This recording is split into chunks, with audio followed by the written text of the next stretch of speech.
Hey everybody. So I hope you all are doing very good today. And I'm going to talk a little bit more about Poker Mind Expansion on episode number 5. Uh,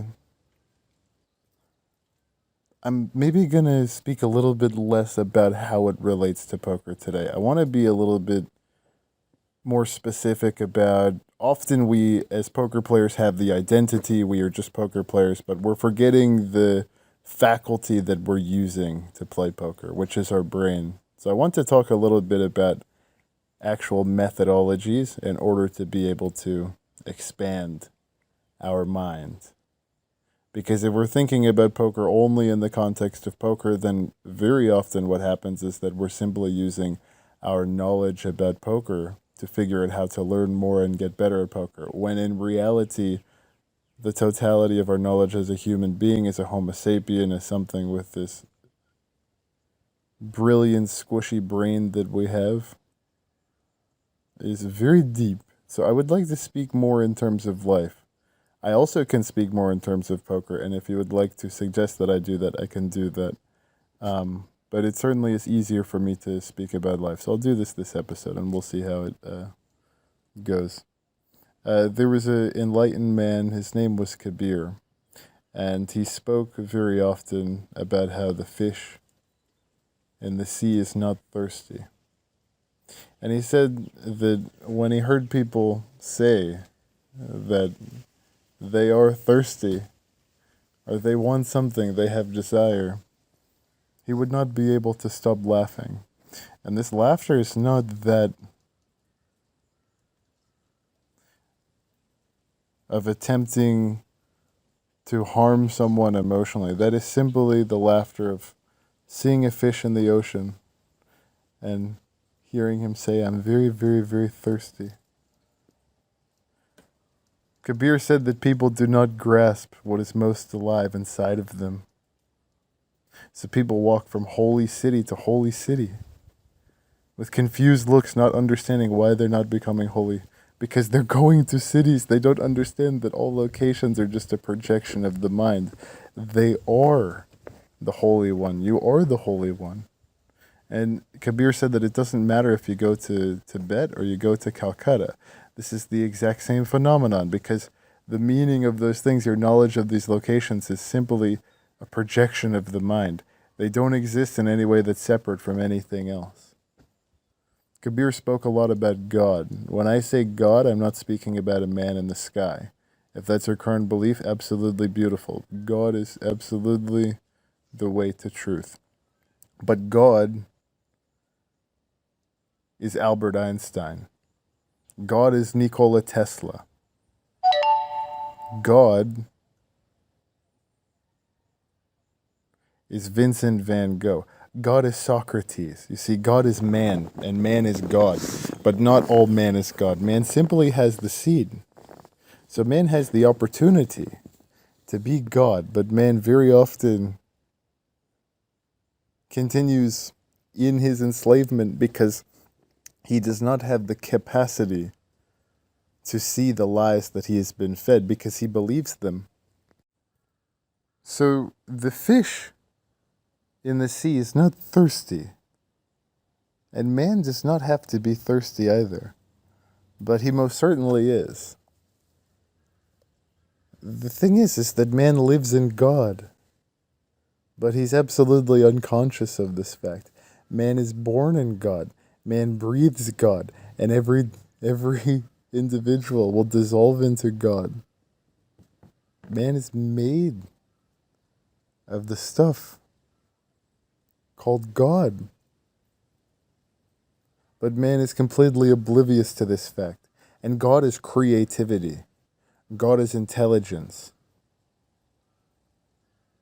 God is not being a robot. That is absolutely ungodly. That is simply the job of a mere mortal. But man has the capacity to be eternal. But the fish is not thirsty in the sea. And man seeks his pleasure outside of him because he doesn't understand that the fundamental seed of intelligence is meditation. God is not something to be worshipped because God is not something outside yourself. If you are going to worship anything, you should worship yourself. The problem is that the ego loves itself, but it also hates itself. So there are parts of ourselves that we like to see and that we feel very happy about, but we don't give permission to ourselves to explore the deeper depths because we are afraid of our ignorance. We are afraid of making mistakes like children. But a child is not burdened by the past. A child is not burdened by his fear of making an error. His survival is not dependent on making an error. He simply is creativity. He simply is intelligence. There's no barrier between him and intelligence. But to live in God, you do not need to cultivate any sort of character, any sort of structure, any sort of particular pre-made trick or strategy at the poker table. That preconception as to how we are going to play, what we are going to do, why people are doing what we're doing, in and of itself is the greatest barrier. Because intelligence is beyond thought. Intelligence is a very deep knowing, or a very deep realization that knowledge is not real, or a deep aloneness. But to live in intelligence does not require one to go to the monastery, to go to the church, to go to the mosque. It doesn't require you to be intelligent to go to these places. In fact, you are rewarded for your stupidity when you think that you can find God outside of yourself, because you were pat on the back and you were given the treat. Yes, you are a good Christian. Look at you, show all the other people how good of a Christian you are, but you don't understand that you are love. You and your Father are one. You are not separate. So there's no outside institution which can help you reach truth. There's a very old biblical story in Christianity that when Adam disobeyed God, he was very frightened, absolutely frightened. And of course, any child will be very frightened of their father. And God came in search of him. Adam was very afraid. He went behind a bush just to hide from God. He was not courageous enough to face him, to actually encounter him, to be honest about what he had done. And the story is that God called out in the Garden of Eden, Adam, where are you? Adam heard it, yet he did not respond. This is not just a story. This is not something that just happened in the past. This is what is happening in each moment. This is a parable. A parable is not about has no historic value. A parable is timeless. A parable is eternal because it always leads to truth. And it helps one dissolve falsehoods because it points to that which is beyond the cause and effect framework mind. Man is able to learn in stories, and Jesus was a very good teacher. He taught in parables. Now, when God calls you, do you hear him?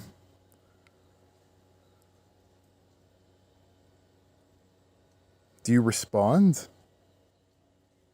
Are you hiding? Are you scared? Are you hiding from the truth of your own being? God is not separate from you. You can only hide from yourself. Do you want to see your original face? Do you want to have the intelligence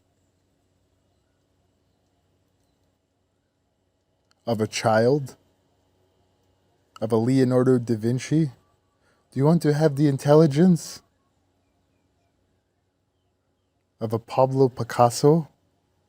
Do you want to have the intelligence of a Kurt Cobain or a Jimi Hendrix? Or do you want to have the intelligence of a factory worker?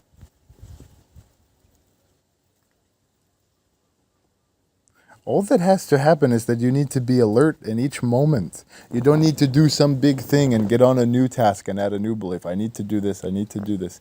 In fact, all that's required is everything that you are already doing simply needs alertness. We don't need to change anything. Maybe after poker, instead of studying with Pio Solver, or instead of not studying at all, which is very foolish, if you assume that you have enough skills to continue to win and you realize that there's inflation and skill goes better, and you think you can still rely on your tricks and you're not attempting to get better, this is fine. But I would encourage you to consider whether or not that's really the best option. Unfortunately, most of the people that don't study are doing it because they realize that the traditional ways are full of shit. Because they are far more intelligent than the robotic man who can simply study Pio Solver. But they still cannot get through if they're boiling water at 80 degrees Celsius. You must make the leap. It must be a quantum leap. But man is very strange. He's the most strange animal on the planet. He's the most strange organism. Trees are very ordinary, very intelligent. Squirrels, my cat. Absolutely intelligent. But no other animal lives in such pain. No other animal commits suicide at such absurd rates. Rocks are more intelligent than human beings. And rocks don't even have hearts. Because they're far more in tune with existence, with God. But man has lost his connection. And man has destroyed the bridge. So why has this happened? And it's very important to understand why this has actually happened, because we cannot go and believe what I'm saying. It's not about listening to what I'm saying and then creating a new belief. Intelligence is about understanding. Intelligence is about critical thought. The foundation of intelligence is doubt. But we cannot only doubt what we like to doubt and believe what we like to believe because it makes us feel better. This is the lie that religion has given man, that he can simply believe and be free. It requires much more effort than this. Enough effort to melt the ice, to flow back in the ocean, to realize that effort was an illusion. But one has to make the effort first in order to make this realization. So man is always in pain. And it basically happens at once. From 3 years old, a child is perfectly happy. 6 years old, he's a little bit less happy. 10 years old, he starts becoming an angry teenager. This is because the child develops a sense of self that is separate from God. The child creates the belief that he is separate from existence.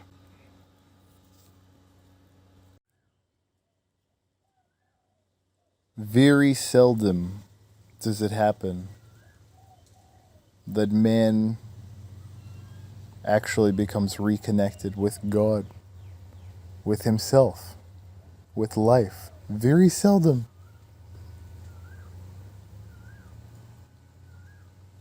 Jesus Christ, Ramana Maharshi, Kabir, Eckhart Tolle.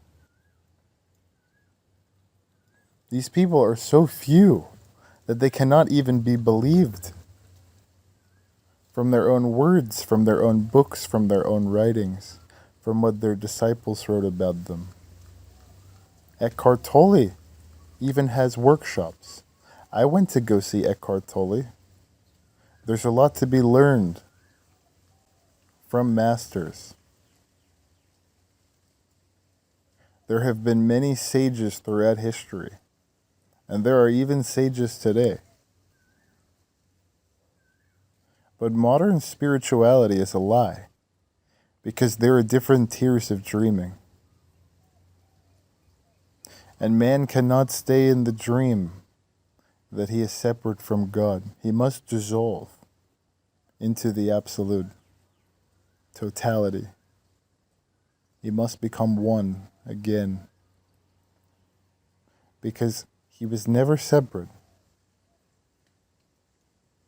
The drop must fall back into the ocean. But people go on talking about Jesus Christ as my Lord and Savior. I praise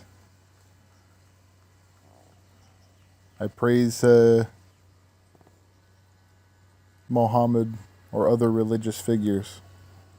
But deep down, they actually doubt their existence because they don't know. They have heard people say that the sea is salty. They have heard Jesus Christ go down to the river and taste the water, and he's told you how it tastes. But you have to make the journey yourself. You don't get to do that going to a church. You don't get to do that going to a study group and assuming that you're intelligent without thinking on your own.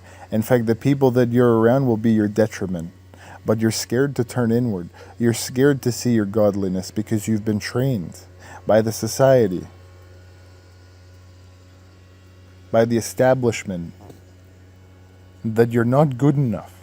And this is absolutely a lie. Because God is perfection. And you are perfection. You are God. But you have to live in your godliness. How can man even begin to believe that peace is possible? How can he even begin to believe the taste of nectar when he's never had an ounce?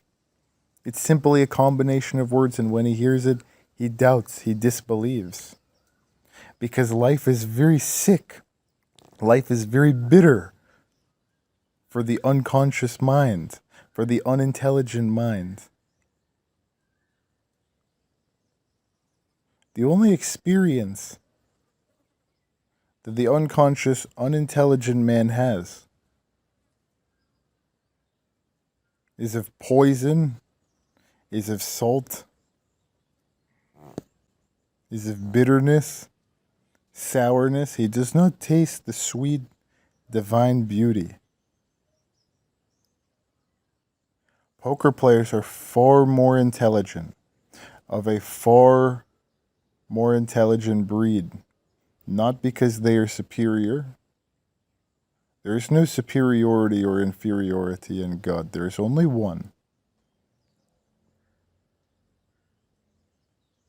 But intelligence helps make the jump because it requires knife-like honesty. It must be very surgical. We must be very logical and intelligent because it requires doubt, not only belief. It requires the capacity to doubt every presupposition which we believe in. There was a man in Hinduism named Krishna, and he used to sing songs on a flute, songs about God.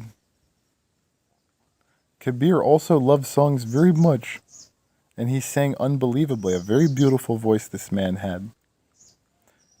But you might listen out of courtesy, and you might say much about how beautiful it is, or you might not say anything at all. But in fact, do you really understand the fragrance? Do you really know the love that they are talking about? Or do you simply want to believe in it? Because God is not something that you can believe in. If you believe, then you have already gone astray. God is much deeper. You have to become absolutely dumb. You have to become absolutely ignorant. You have to become like a child. You have to drop all presuppositions of knowing.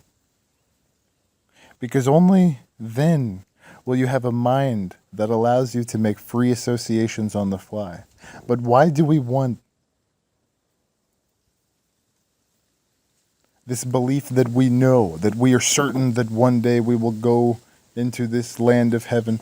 We are already in heaven. In fact, man is living in hell. It's not a belief. Now, you might not be able to see it, but you are in existence. You are not separate. If you say yes to existence, which is the word that is contained in the Bible, in the Quran,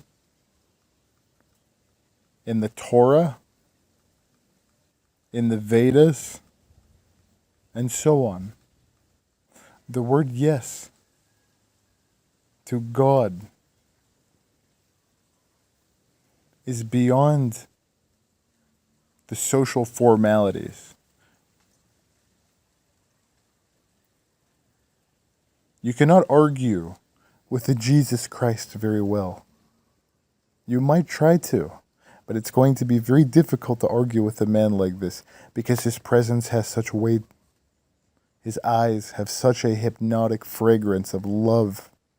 That's why it's called Christ consciousness, loving awareness.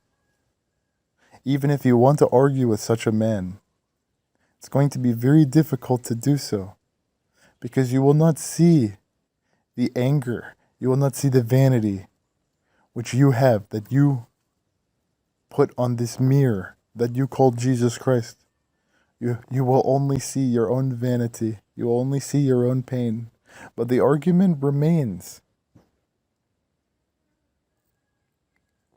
Once Jesus Christ is gone, you have the ignorant come and make a religion off the backs of their own guilt for killing this poor beautiful man. And rather than realizing the situation, they tell you that right now you are not good enough, but one day in the future you will be good. Christianity is a religion for the mentally retarded. No Christian has ever become a Christ. No Christian has ever woken up and found consciousness. I'm sorry. It does not happen. Because you must realize that your identity with Christianity is simply borrowed.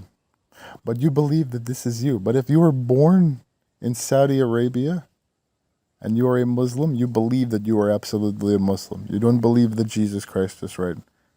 But you are simply unconscious and you have been born into a family and you believe your conditionings. But it hurts your ego. But poker players must be willing to sacrifice the conditionings of the society in order to find super consciousness. In order to find mind expansion.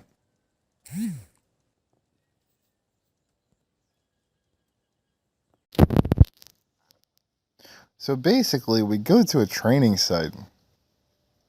We go in there with ideas as to what we're learning, and we come back empty-handed. In fact, we often come back more confused. It doesn't mean that we don't play poker better, by the way. This is very important. Don't confuse creating a box around how you play and therefore having a slightly higher win rate in the short term with creating the highest possible ceiling until you break the ceiling because you realize that you're the totality of existence and there are no ceilings to your intelligence. Is the same. They are not the same. They are not equivalent. And that would be a very large insult to your intelligence. And I would never make such an insult to your intelligence. But intelligence needs commitment, and it needs involvement, and it needs your totality, it needs your surrender, and it needs your love for higher thinking, for intelligence. So when you say yes, you must have no strings attached or conditions.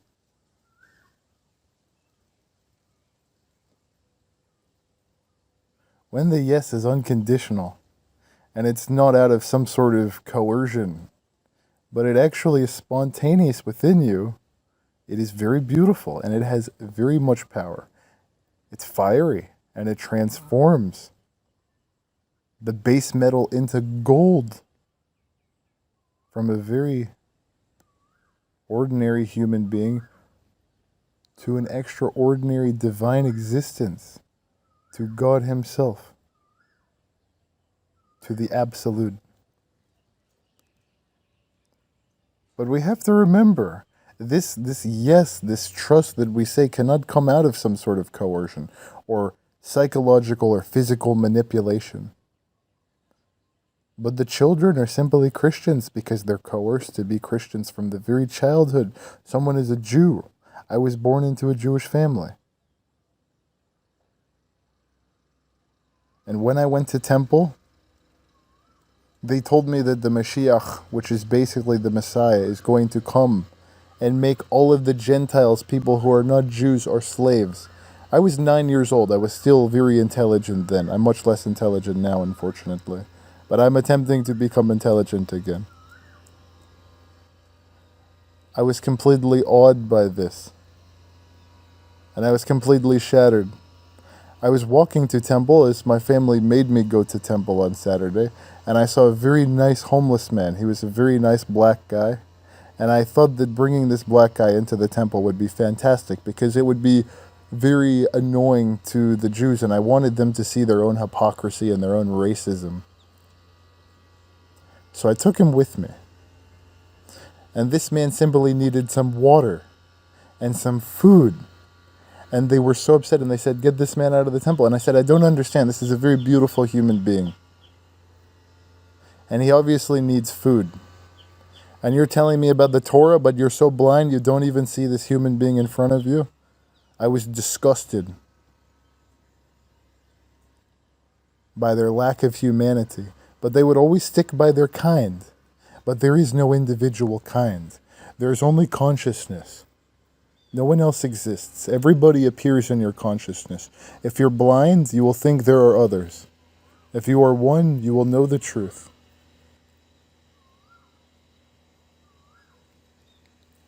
A very big psychological conditioning did not happen 2,000, 3,000, 5,000 years ago. It's happening today. And children are being terribly exploited. They're being forced into these different religious organizations. And the parents are not even aware of what they're doing to their children, preventing their children from even becoming religious, because God has to be met through the inside. And these parenting are poisoning these poor children. But they should think first, but they do it out of their conditioning, they do it out of their blindness, because they want to be seen as a good religious parent, but they don't know true religion. True religion starts in meditation. True religion starts when you listen to music, not as a cheap distraction, but you listen to music because of its love. When you open a book of poetry, and you are not so interested in accomplishing things and becoming such a great utilitarian robot to be great one day in the future, but you simply smell the flowers and you smell the fragrance and you hear the birds chirping, and you chirp back with them, and you sing with them, and you dance with them. But once man is under coercion, man yields very easily because he's forced to yield.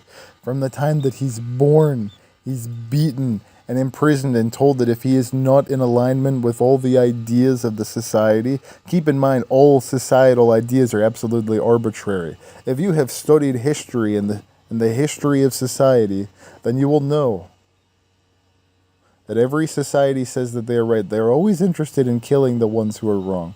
And the society today thinks that it is different. In 500 years, we will look at our current society and see how absolutely barbarous it is. How absolutely detrimental to the intelligence of man it is. But we make our children depend on us, and we hurt them emotionally, we hurt them physically, we hurt them spiritually. And that's what's been done on earth for centuries and centuries. And there's so much to talk about God, but you cannot see God anywhere. So you talk about religion, theology. But none of it is existential. It's all a fucking fairy tale. It's all bullshit. But it hurts the ego because they want to say flowery words and feel like by being viewed as a flowery person, they will be happy. This is simply their delusion. They think that other people looking at them and believing that they are good will lead to Christ consciousness. It will not.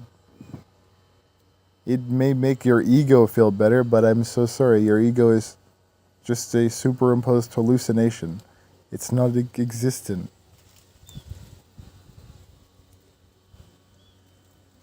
But we've created a very large friction by trying to be these great religious people, these great spiritual people. In fact, I'm going to make the example and say training sites are the same as religion, because religion is about the subject and going inside, right? You could say that something like a training site education is about studying the object. The problem is that the training sites are teaching you to memorize patterns rather than understand why things happen. It is the same in religion. They simply teach you to memorize scriptures rather than understand yourself. There is no difference. Mind expansion can be approached from many different angles. So if you are religious, do not get completely attached to this religious talk. Because in the next talk, I will talk about how God does not exist. And if you are irreligious and you're not interested in religion, I will tell you there is a very deep intelligence in that understanding. But there's also something beyond the religious mind. And it's when these two minds become one. When trust and doubt go back to the source. But one has to risk his ego. We have to be willing to be hurt. But it is the most painful thing. It is the most arduous thing. And unless we are willing to dissolve our ego, the fish will always remain thirsty. Dissolve the ego and there's no possibility of thirst. Because you cannot be thirsty in the ocean. Because you are the ocean. It is only a separate psychological entity claiming ownership over God that thinks it's separate. It is not you. Man is the only animal who is not finished with the seed that is not already fragrant, that smells like it is just ready to bloom.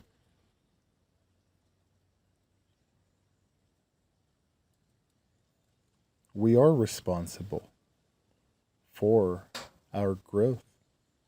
And nature has brought us to a certain point, and we've been made responsible. But nature cannot do it anymore, and the society has enslaved us. They have not helped us. So we must plant the seed of our own intelligence and be willing to go within. We have to take the jump. And we have to become, what is the word? A pilgrim? Or not a foreigner, a traveler? On this journey. Because if we don't become a traveler, and if life does not have a very adventurous quality, a search and inquiry into truth, we will remain empty and thirsty and hungry and discontented. We will remain spiritually starved. But people take themselves for granted, and that is the very problem. That is exactly the crux of the issue. We take ourselves for granted. We think as if we are what we are supposed to be. The problem is that man is a walking paradox. Because man is not what he thinks he is. He is far more. And man's capacities are immense. And it's not a religious thing. It's not a spiritual thing. It's not a scientific thing. It is all of those things. It is one. Man is one. Jesus said, I am man, and I am the earth, and I and God are one. He was pointing to the truth. To know godliness is to know that life is an eternal journey, pilgrimage, engagement. And this is the meaning when we say that God is infinite. You can go on attaining, but you can never say, now this is the dead end, and this is the end. And this is what's so beautiful about poker, is that we can never find a solution for the conflict solution mind. You can only have thoughts arise in consciousness. But the mechanism which tries to find the solution because we are scared of not being right dissolves into love, because we realize that insecurity is simply a game that we've been installed with by the society to care about things that don't matter. Of course we will win, we are intelligent. So why have we been taught to distrust our own intelligence and to look to robots to help us? This is absolutely foolish, and this is not what intelligence is about, because a robot is absolutely stupid. A robot simply is given an input and creates an output, and it's very limited. But the brain of a Homo sapien, the capacities are far beyond any supercomputer that we have the capacity to create. Man is immortal if he plants his seed. But the misery of man is that he thinks that the way that he is right now is the way that he's supposed to be. And it hurts his ego very deeply to even consider that right now things are not perfect, but at some point my experience can be better. It hurts his ego very deeply. He's unwilling. And we watch YouTubers saying things can be hopeful in the future, and people will watch. But they don't want to admit the fact that right now they need to go inside and they need to learn to give themselves love. But not conditional love. I'm going to do this and then I'll feel good. No. The presupposition that if you don't do this and you're not worthy of love is the problem. And that is the mechanism that needs to be watched. The ego.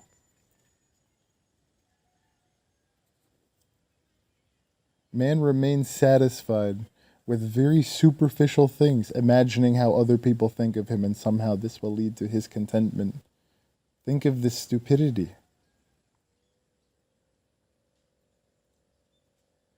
This will always leave a very deep discontentment because we don't have the capacity to be understood by others. We only have the capacity to be understood by ourselves, but it hurts because we've been trained to hate ourselves. Jesus Christ was one of the greatest revolutionaries, and there's a reason why he was killed. Kabir was also a great revolutionary, and one of the greatest that's ever walked on the earth. And his value were in his writings and his teachings that he left for us to be able to remember our essence.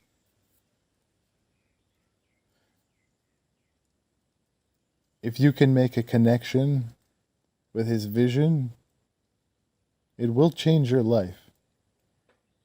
It will expand your mind beyond all of your possible expectations, because all of your possible expectations are created right now with an unexpanded mind. But does it hurt? Does that hurt? Feel those emotions, because that's not you. That's the installation of the society. We are slaves of our painful emotions. But why are we slaves of our painful emotions? We're slaves of our painful emotions because we are taught from the very beginning that things that don't matter matter. Money, prestige, power. Money has a lot of utility for comfort. That is one thing. This makes a lot of sense. But things like domination over other people, if you don't know that if you make someone your slave, then you are the slave, then you have not understood yourself. Only a fool and a very ugly human being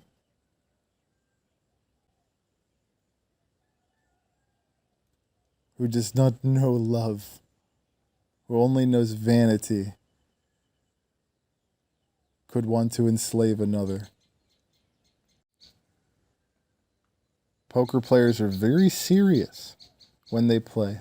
They don't play like children. They know there's something missing. They know that poker is slipping out of their hands. And they know that it shouldn't be so, but they're in such denial they have to create more and more structures of knowledge about arbitrary facts that do not help them with the right problems in order to make them feel better, but they don't understand that this feeling better is a result of beliefs that they are not good enough that have been installed in their operating system by the society. So rather than trying to solve arbitrary problems, which are absolutely perpetuating the problem, adding more pain to the problem, they must stop. They must stop studying and spend time thinking for themselves, studying about hands using their own brain. No outside sources in study groups with people, no forums, no PioSolvers. Though PioSolvers and forums and groups are fine.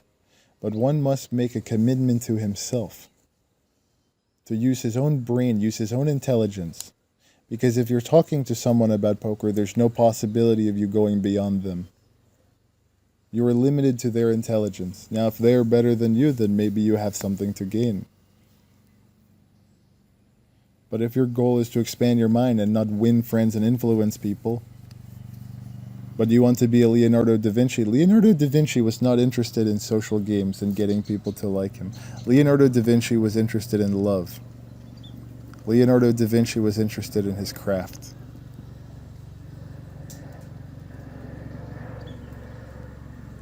Poker players are absolutely miserable. Now, when you expand your mind, you will laugh at the whole situation. Not out of being uncompassionate, but out of how simple this idea that you can memorize ideas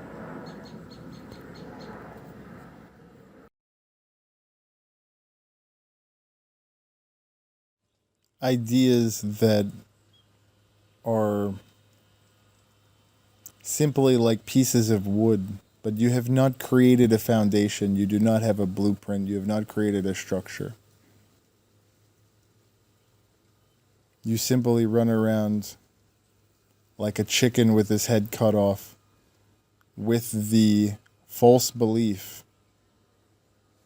which is coming from ignorance, that simply adding knowledge without considering the right problems to solve is the way to go. You are absolutely foolish. There has never been a greater fool than the man who does not sharpen his knife before chopping his vegetables. I tried to make a quote that sounds like a, like a some Chinese Zen parable, but I don't think it sounded like that. But if a fish comes to you and he says, "I'm very thirsty," what are you going to think? Are you going to feel sympathy for the fish? Are you going to feel some kind of empathy for the fish? You will simply laugh and you'll say, "If you're thirsty, then fucking drink." And don't ask other fish where the water is. And don't go to other groups and say, "Where's the water?" Sit with yourself and drink. But it's painful because the training has been to look for an external source.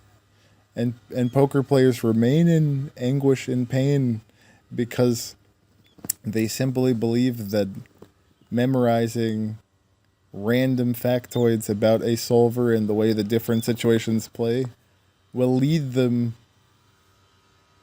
to a greater understanding of how their opponents play and how to exploit them. These things have nothing to do with each other. Absolutely nothing. But they cannot be helped.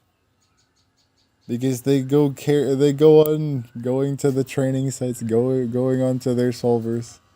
They're hiding from themselves because they're terrified to admit their ignorance. So they try to add more and more knowledge without fundamentally understanding the point. But it's pointless to tell them because no one can help them. It's better not to talk to them about their wounds that they're carrying in their soul. It's better to simply go within ourselves and be attentive to our own wounds. That's why intoxicants have been very important down the ages. Drugs, opium poppies, marijuanas, these different kind of substances. And there's never been a time where man has not been addicted. And the reason is, excuse me, the reason is because of how abusive the society is. And the reason is because the society teaches us that nothing that we do is correct. So no matter what we do, we always question ourselves, is this right? Is this right? Is this okay? Until we start to believe that what we are doing is not right, until we start to believe that we are fundamentally not good enough and that we have to do something in order to become good. You don't have the capacity to create bliss. You can only create misery. If you don't create misery, then bliss is already there. Bliss is absolutely effortless. You cannot practice it. But misery, you have to make a great effort by going into the sites, going into the trainers, and adding stacks and stacks and stacks of factoids on top of your already pure poker essence that doesn't look to the past to help you think about how to play against your opponent now. If you are still in a time-bound, past-orientated consciousness and you are not one with poker and you are still thinking while you are playing,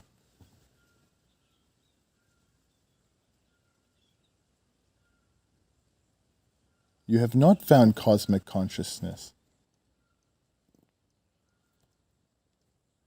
And the society, while they maybe have perpetuated our stupidity, and they may be responsible at some level, it is absolutely our work as poker players to repair our brains and to become more intelligent.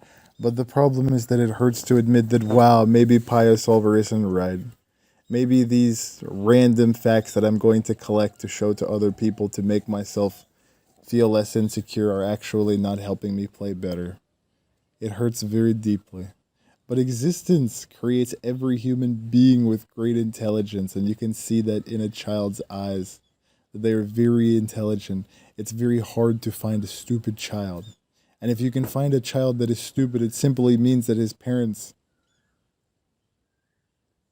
have conditioned him very aggressively. Or maybe the child is a little bit older. But children are overflowing with intelligence. And where does that intelligence disappear to? It doesn't actually go anywhere. It's that the brain becomes compartmentalized, the brain becomes compartmentalized. And in each situation we are in, there is a context based on the information that we have. And our brain creates the scenery the same way that in a dream when we are sleeping at night, our brain creates the scenery, our brain creates the people that we're talking to, it creates their emotions, it creates our emotions, it creates the anger that we think the person has for us, even though we cannot feel their anger, even though it's all created in our own dream, we believe in them. The society wants stupid people because stupid people are very easy to manage and to dominate and to manipulate. But stupid people are also very easy to beat in poker.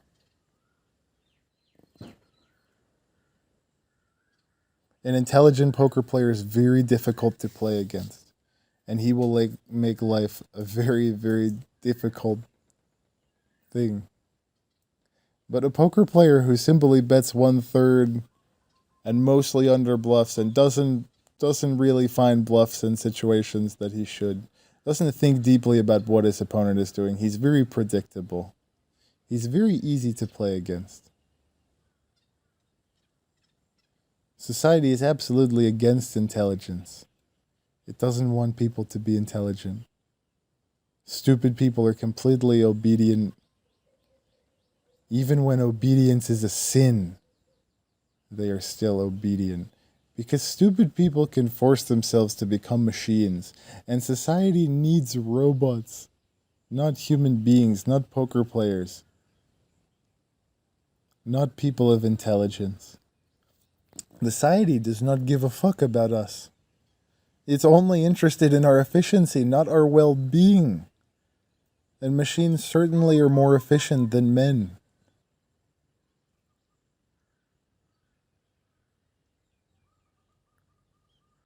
The machine is the model, and man has to follow the model. Man has to become more and more stupid by memorizing more and more shit that's not true, that doesn't matter. Man has to remember how bad he is, but if he acts good and he works hard and he gets a house and he doesn't disobey, then one day in the future there's heaven waiting for him. Absolutely wrong. If man is intelligent, he's not going to be a clerk. He's not going to waste his life writing stupid documents, collecting bullshit files. He's going to be more respectful toward his own being. He's going to choose some other way to live. He's going to use his creativity. He will not just be a duty collector. He will not just be a cashier. How can you ask an intelligent man to become a police officer? It's impossible. I mean, how can you ask an intelligent man to go and wear a uniform, go into another country, and kill other human beings? People that have fathers, mothers, children. How can you ask an intelligent person to do that? Intelligent people are not cattle, but unintelligent people will get angry when they hear that because they think that killing innocent people, they think that these boys, these 19-year-old boys are bad on the other side because their culture has told them to fight against us, and we think that one of us is good and one of us is bad. That is absolute mental retardation. But the mentally retarded like to tell you not to call them what they are, not to say these words, because they don't want to see themselves, because it hurts. It hurts absolutely. Intelligent people are not buffaloes. Intelligent people cannot be told to do stupid things. They will say no. And let's give an example. Think about the man who dropped the atom bomb on Hiroshima. If he was slightly intelligent, in a heartbeat he would have said, hell no. Even if they had a gun to his head and they had a gun to his family's head, he would say, absolutely no, I'm not going to participate in killing 100,000 people, innocent people.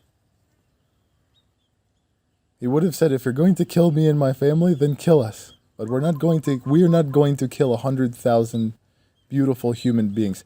We are not going to commit a sin out of your stupidity.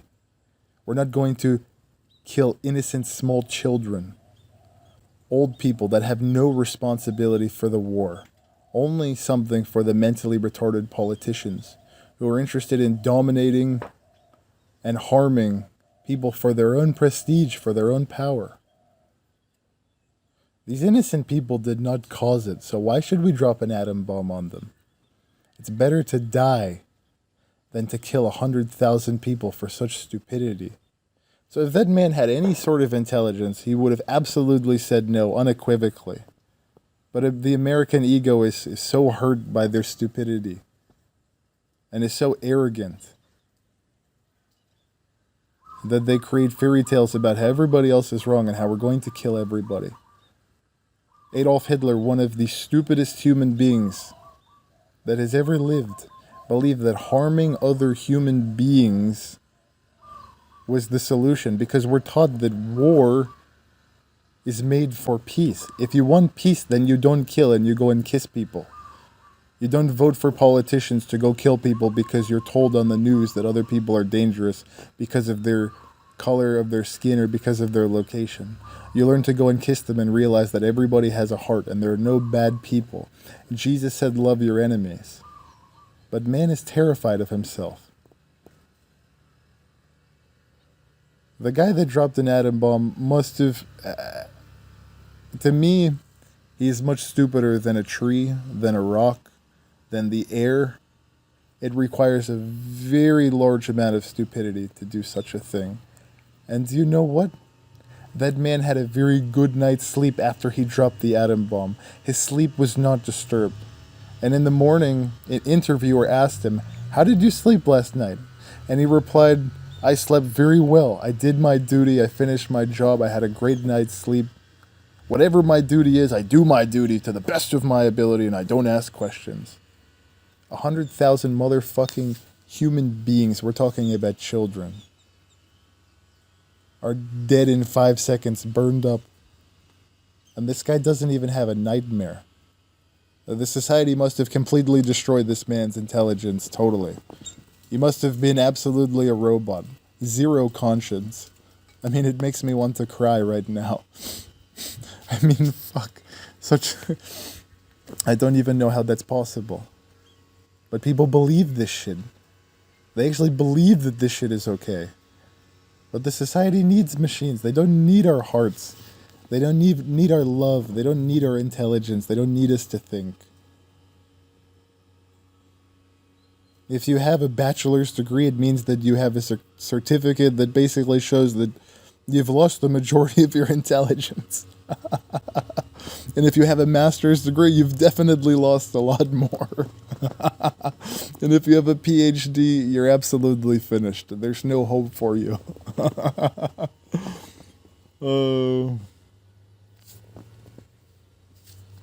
There was a story that I read a while ago about Henry Thoreau, who is a very intelligent man. I would say he's a philosopher. And he came back from university, and an old man in his village came to see him, and the old man was very surprised. Seeing the old man was very puzzled and surprised, Thoreau asked him, "Why do you look so puzzled? Why are you surprised?" And the old man said, "I'm surprised because you've done a very, very good job. You've saved your intelligence. Even though you went to university, you still look very intelligent. And that's a very rare phenomenon. To escape a university and still remain intelligent is a very rare thing because the whole machinery of education, the entire system, is to make you mechanical. A very new education in poker is needed, which is to make you more conscious, not more knowledgeable, which will make you more loving, not more logical. Logic is good, but only if love is the master. Then logic is a good servant, but logic cannot be the master, and love should not be the servant. Knowledge is good, but only if consciousness remains in control. But if knowledge remains in control, if the head is in control, the heart will be destroyed. Our intuition will be destroyed. Our deeper intelligence will be destroyed. But this society does not need the intelligent. Hence, it's created these conditionings: social, religious, political, educational, etc. Great psychological strategies have been invented down the ages just to reduce people into machines. Something pseudo. Making people a fucking commodity. You have to be very aware of history. You have to be very aware of the society that we live in. There's a strategy in North Korea by Kim Jong-un. He has enough money to make all of his people very, very nourished. But he keeps them starving because he doesn't want them to think about the misery that they are in. This is a very good strategy. As the society gets richer and becomes more intelligent, they become much more interested in their own subjectivity, in the operating system which they are using to perceive reality. They don't simply take it for granted. But poor societies cannot be so intelligent. It is absolutely impossible because the person is forced against his will to be a robot and simply look for scraps, look for food, do anything to survive. Now, certainly a poor man can be an exception, but as far as the society is concerned, it's very difficult. Because the poor society remains being interested in having more and more and more. The intelligent poker player who has already had his riches, who has already had money, has already seen that these things outside do not fulfill his soul, do not make his intelligence flower. will not simply look to collect knowledge. The whole education system, the entire effort of all the institutions that are responsible for education is simply to stuff people with knowledge, because knowledge will help them do more and more things efficiently. If they can do things more and more efficiently, they will have more things. This is not education. This is not real education. I mean, Jesus, it makes me want to cry. It's so sad. Because we destroy the beauty of poker. Real education is to teach a poker player the most fundamental truth, that we are alone. We come into this existence alone and we will go alone. And between coming and going, I can deceive myself that I'm not alone.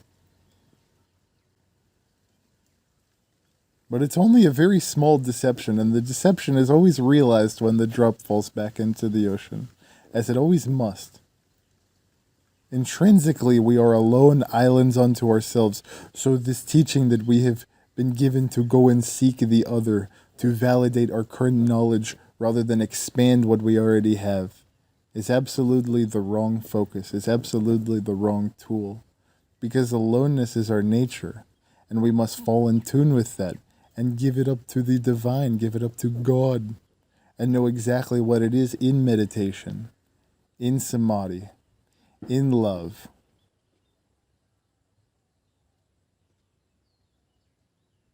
Samadhi is when the drop falls back into the ocean and you remember your true essence. It's not far, in fact, it's right in front of you, but the belief is that we have to go somewhere else. And we forget that these are just thoughts. This is not reality. But man has been taught, even through language, language is simply past, future oriented, ownership oriented. It's not reality. It's simply a collection of symbols to force us into this unintelligent state of consciousness. So it has been a while. I've been speaking for a while. I love you all so much. And I will speak with you all very soon. Thank you for listening.